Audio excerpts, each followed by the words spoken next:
And That's cute. we had Greg Trifonovich, who was doing some training, and Larry Smith. And then we had fellows. See, what had happened, as I think I've probably got here somewhere, they had talked about this, Jack Brownell and Kleinians had talked about some sort of culture institute, which would involve language in some way. Kleinians was a linguist. Brownell was a curriculum specialist. Oh, that's right. He wrote a groundbreaking book with a man from the University of Hawaii, Arthur King. King and Brownell, it's a famous book. Okay, to look at. On curriculum. Where were we? Fellows in... Oh yes, so there were a number of fellows. I think I may have put the names down. I think so. Or maybe I didn't.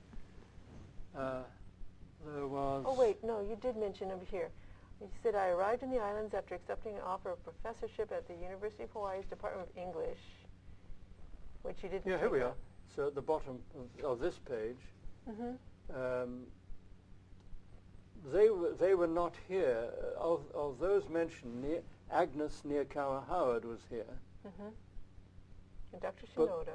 And Dr. Shinoda, and there were others, not these people. These people had been and gone. Okay. So You mentioned George Beckman. So George Beckman, Herb Passin, Agnes, and William Henthorne were brought here before I arrived, 18 months, 2 years before, and they'd all gone except Agnes, who was teaching at the University of Hawaii. Okay. So there was a new crop of fellows. There's John Walsh,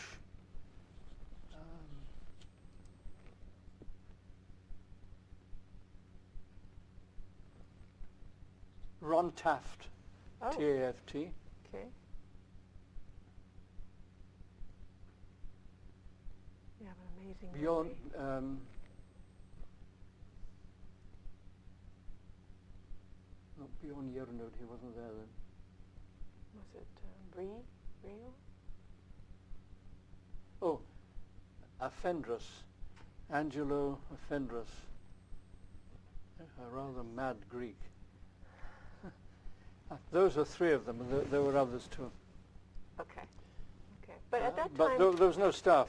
it was called a Culture Institute. Called a Culture Institute. Okay. Actually, they didn't have any name at all, really. But it had been called. The possibility of calling it a Culture Institute was discussed by these people like Beckman, Passin, Okay. Nirkawa Howard, and so on. And Agnes also was involved. Agnes Nirkawa Howard. So how did that develop so that you were appointed director? I started to do things. It was all a bit vague, but I started to do things. And eventually it became clear that they wanted a director. So I think possibly Agnes may have thought that she would have become a director, I'm not sure. But she had a substantive job at UH anyway, in the sociology department, I think. I'm not sure. But anyway, after X number of months, 5 months or so, I wrote to Kleinians and I said, I believe you're still looking. Oh, they had thought they might encourage Taft to apply, but he didn't. So after about 5 or 6 months, nothing was happening, so I wrote a letter to Kleinians and said, I understand that you're still looking for a director of this new institute. I'd like to apply. And so I was appointed. Oh, that's nice. So that was still in 71. That was still in 71. Okay. And that was, the others, as I mentioned, was Nick Likes, Lyle Webster Lyle Webster, and Hanbin Lee and Hanbin Lee, and Dr. Paul Domain. and Paul DeMille. That's right. So did Did you name the institute then? Or? Yeah, we needed a name, and first of all, was it to be a culture institute? That didn't seem to be embracing enough. So then we thought, should it be Culture and Language Learning Institute? Mm-hmm. Which then is what you were yeah, doing. Yeah. Well, all right, let's make it the Culture Learning Institute, which covers a multitude of sins. So that was so we started from there. Okay. Could you, when you filled this out, could you read what you said? I asked you, what was your vision for the Institute? And you actually wrote a really wonderful thing here. Well, that was it. That was it. Where did I write that? Right here. Indeed. I mean, it was a very challenging, and I'm not quite sure what the present situation is, but I'm very pleased with what I've read so far, with what is now going on. The challenge was, the various challenges. First of all, it would be multidisciplinary. And you would bring people together from different countries, from different racial and cultural backgrounds, to work together on a problem that had been identified, and then you would try to narrow down the problem, whatever it was, so that it became manageable from a research point of view, and then people who had come from other countries would go back to their countries, they would work on their part, you would work on your part, etc., until you reach some kind of conclusion. Hopefully this would be helpful. You couldn't expect to solve the problems, but at least you might be able to give some advice, or at least you've narrowed down the problem a bit. So that was it. But the main challenge was, you brought people from different countries, different racial, educational, cultural backgrounds to work together. Not only that, but you brought them from different disciplines. Now, to get an anthropologist to work with a social psychologist or a cross-cultural psychologist is not easy, because they have different methods. They do things in a very different way. And so it was a double or triple challenge. You had people coming from all over the place and going back. You had to identify the problem. You had to work in this particular way. Now, of course, some of the, as I put in my paper, which I'm giving on Friday, whenever it is, sometimes people still went on doing their own thing. Right. Probably from their point of view, very wisely doing their own thing. So there was a bit of lip service sometimes. Understandably, because academics, if you're a social psychologist, you're qualified as a social psychologist, you want to go on doing social psychology. So that was a challenge. So that was part of it. How did you work those out? Did you sit them all down in like a committee, and everyone talked about what they thought should do? Or? Well, we ran these courses. We ran courses at the beginning, certainly for the first 3 or 4 years, and I'm sorry that we more or less stopped doing it. We ran a number of very, very interesting programs, particularly for the Pacific Islands. Okay. And usually in cooperation with people from UH. So, for example, we had a very good program in ethnomusicology, which was run by a lady from UH, basically. We had museum management, how to set up a small museum on an island in the Pacific. So we would have exhibitions, and we would bring expert librarians in to talk about this and so on. We had courses which Larry Smith ran for administrators of English as a second language programs, teachers of English as a second language, etc., etc. Very successful. I mean, Larry did a wonderful job. And Trifonovich also, who is a walking cultural cross-cultural package in himself. Isn't he? So that went very, very well indeed. But the need to do more research came up. Basically, we had to satisfy the East West Centre Administration in terms of our research. We had to satisfy a board of governors, and later on we had to satisfy an advisory panel. That's right. And so we were constantly being measured. And this is one of the things that really annoyed me. So we had the advisory panel here, not the same people who were on the board. And sometimes, in my view, they would come in slightly from different directions. Meanwhile, we had our own advisors, like, for example, a very excellent couple called the Useems. I don't know if you know. John and Ruth Useem, who were both anthropologists, both at Michigan State University, distinguished professors. They invented the concept of the third world, the third culture, the third world kid. Huh. Interesting. Never heard. And I see that sometimes in Hong Kong today, people run courses on third culture children. And I sometimes want to ring them up and say, have you heard? This was started by... But anyway. So those were some of the challenges. And on the whole, it worked pretty well. So to go back to your question, we would invite people to come. So we would have a group of 8 or 9 people who would discuss across disciplines the particular problem that had been identified. So that was the way it was done. And then people from here would go and visit their countries and visit their establishments and so on. Who identified the problems that you folks would be working on? You had you brought people Okay. to the center, but you also traveled to other people's countries, and you found out what their problems were, and did they relate to any problems that had been identified here, and so on. Okay. So it was done, first of all, you had to establish if there was a problem, Yes. secondly, what the problem was, and thirdly, could anything be done about it?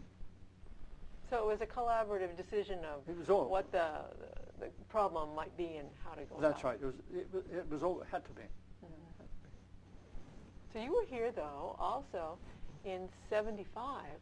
I was here in 75. When we had the major breakaway from the university.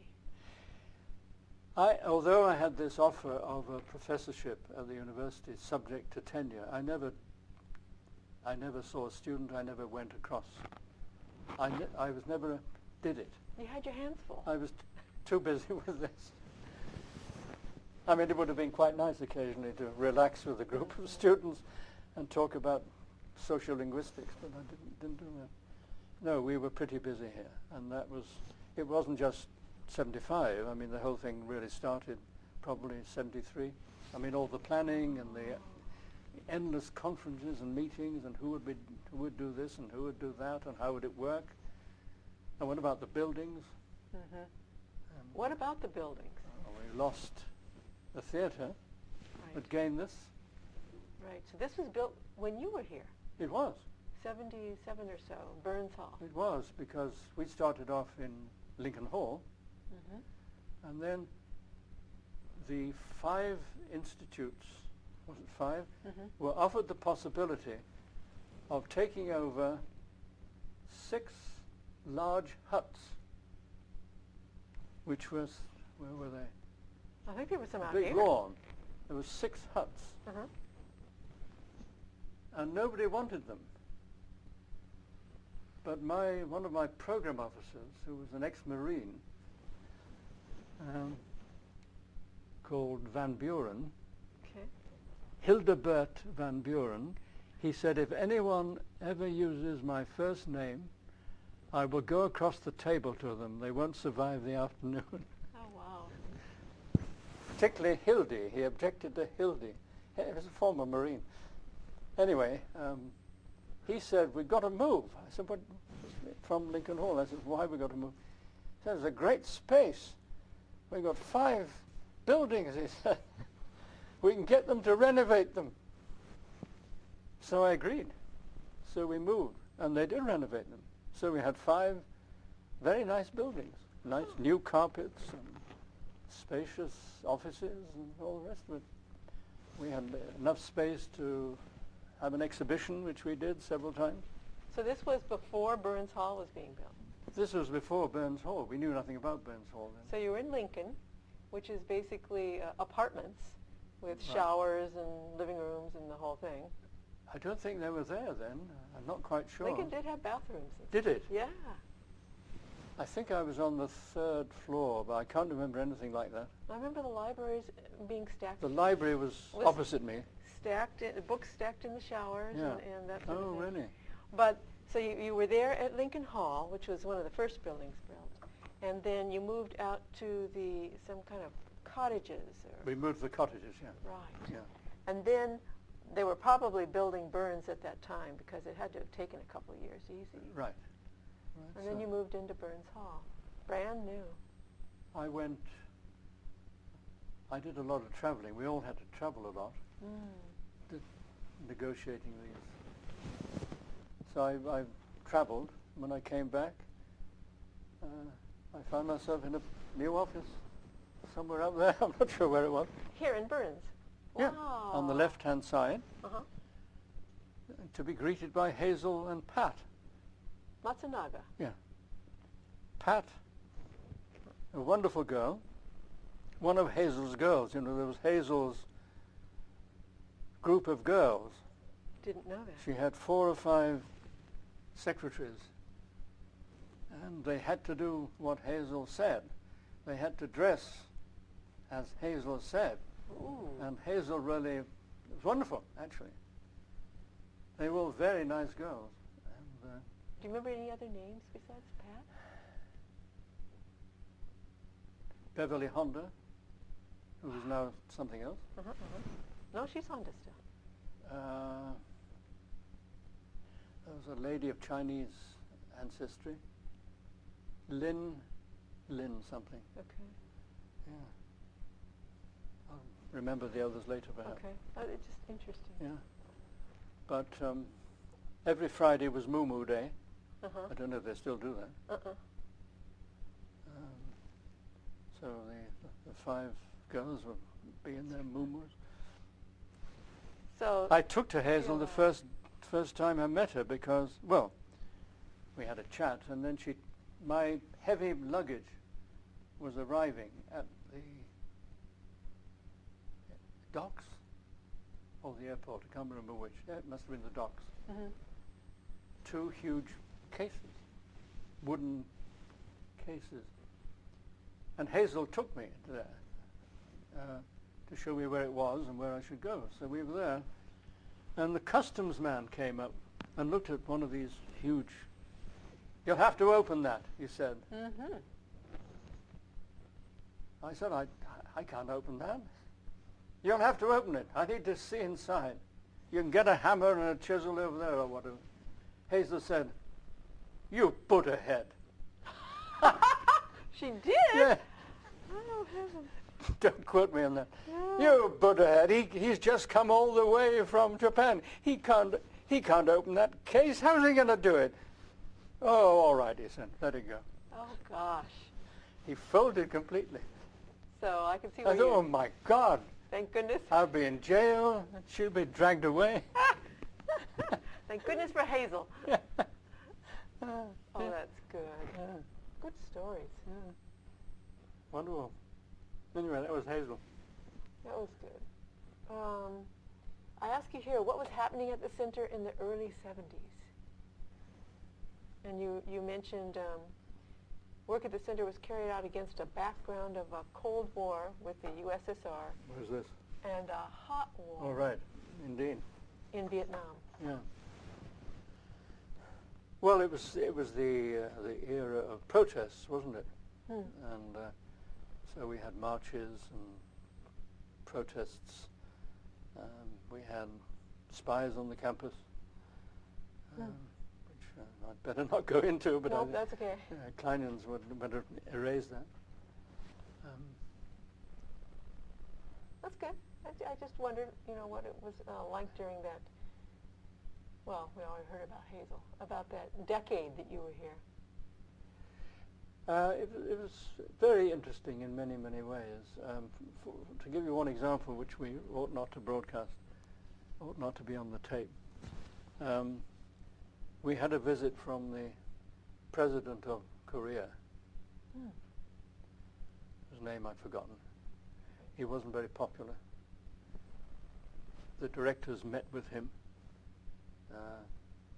in Jefferson Hall, I suppose it would be. We had a meeting, guards, and after the meeting he planted a tree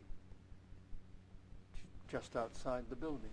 And then after all that was over and everybody had left, went, the next day someone uprooted it. I heard that. I heard it was chopped down several times. Or whatever they did. Yeah. It was that sort of era. We had a silly thing, in my opinion, and I still don't forgive them for that.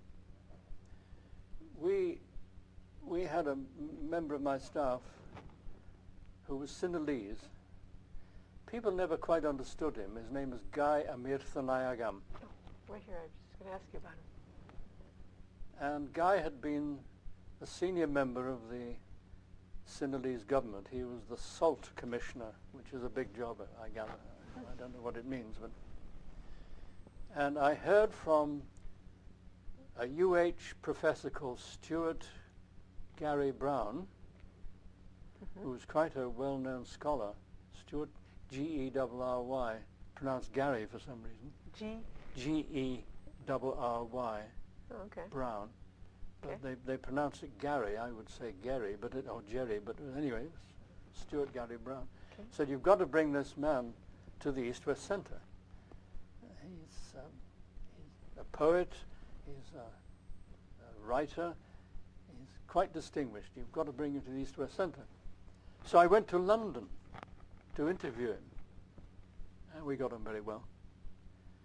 So in the end, to cut a long story short, we hired him. A guy came. And he had an office somewhere here.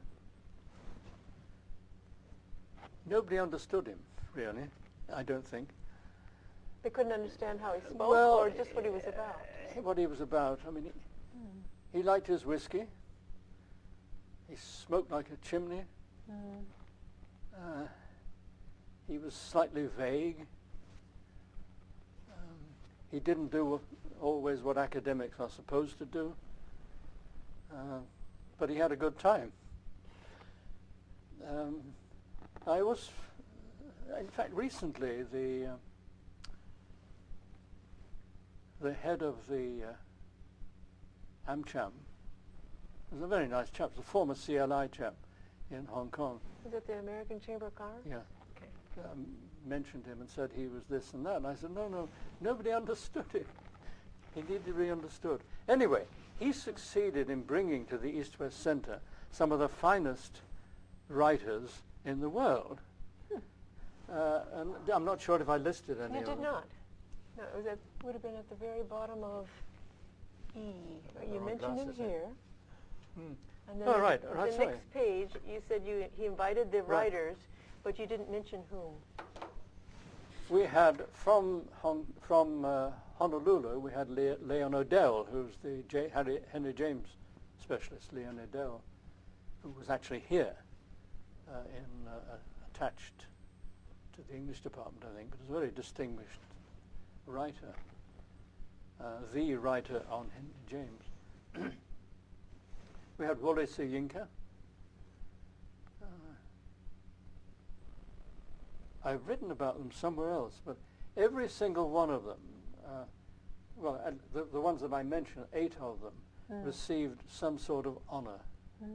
Either they were made knights, if they had some British connection, or they were given awards like, for example, we brought Khushwant Singh, who was the editor of a famous newspaper in India.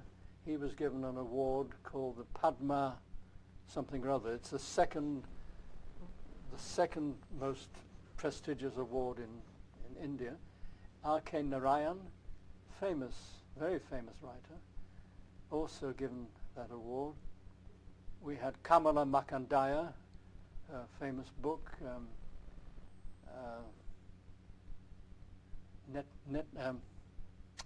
Nectar in a Sieve, is a very well-known bestseller. We had Vincent Airy, who wrote from Papua New Guinea, who wrote a famous book called The Crocodile, later became the Prime Minister of Papua New Guinea. Tom Keneally from Australia, who wrote Schindler's List, you know, the film. He was here? Yeah. We brought him before he wrote Schindler's List. He did. Actually, it's not called Schindler's List. That was the name of the movie made from it. Okay. But it's Schindler's something or other.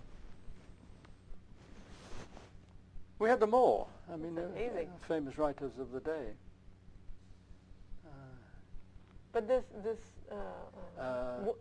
guy you were talking about, sorry, he was Guy. Just wasn't understood while he was here. I don't think it was. I don't think it was. I mean, perhaps I'm too lenient or something, or whatever. But I didn't mind the fact that he drank like a fish. Sounds like a poet. He had a small refrigerator in his office, somewhere along there. Wow. He enjoyed a glass of whiskey. He never got drunk. And he formed a very good friendship with a man on the campus who was a very good writer. Now, what was his name? He wrote a best-selling, most significant book on the way people live in the United States. Who was he? The name will come to me again. Okay. Anyway, that was Guy. So he put together three very good books, actually, published by Macmillan. The third one was a book published in collaboration with an Australian at Flinders University. It's called Only Connect. I can remember the name of that book. So these three books were three products, if you like, of Guy's time. Interestingly enough, he had two sons, three sons actually, but one had a mental problem. What's that called? When you can't control yourself. Anyway, whatever it was. Three sons and a daughter, and the two sons, Aruna and Indira, both fanatical cricketers. And I used to play cricket with them. I don't know if you know this, but in Kapiolani Park, there is a strip of concrete which had to be laid for cricketers because cricket is a minority sport, and somewhere in the legislation is that every minority sport has to be catered for. Didn't know that. So they have this concrete strip. Well, you can't play cricket on concrete, but the strip was there. And so every weekend we used to have to carry the net, and we used to have to carry something to put over the concrete. And we had a railing, and the railing, we hung the scores on the railing. Your scoreboard. And we had one of these wonderful Hawaiian trees as our pavilion to provide shade. And we had the temerity to organize an international cricket competition, 2 separate years. And they were very successful. Oh, isn't that wonderful? And we had 4 or 5 teams here. Anyway, that was so his 2 sons are fanatical cricketers. And interestingly enough, only 4 weeks ago, my wife and I were in Singapore, and Aruna is a counselor in the US Embassy, and Indira is a counselor in Fiji or something like that. So they've both done extremely well. They're very senior in the US diplomatic network. Well, that was interesting. Oh, yes. Very much so. One thing we forgot, I think, You mentioned it here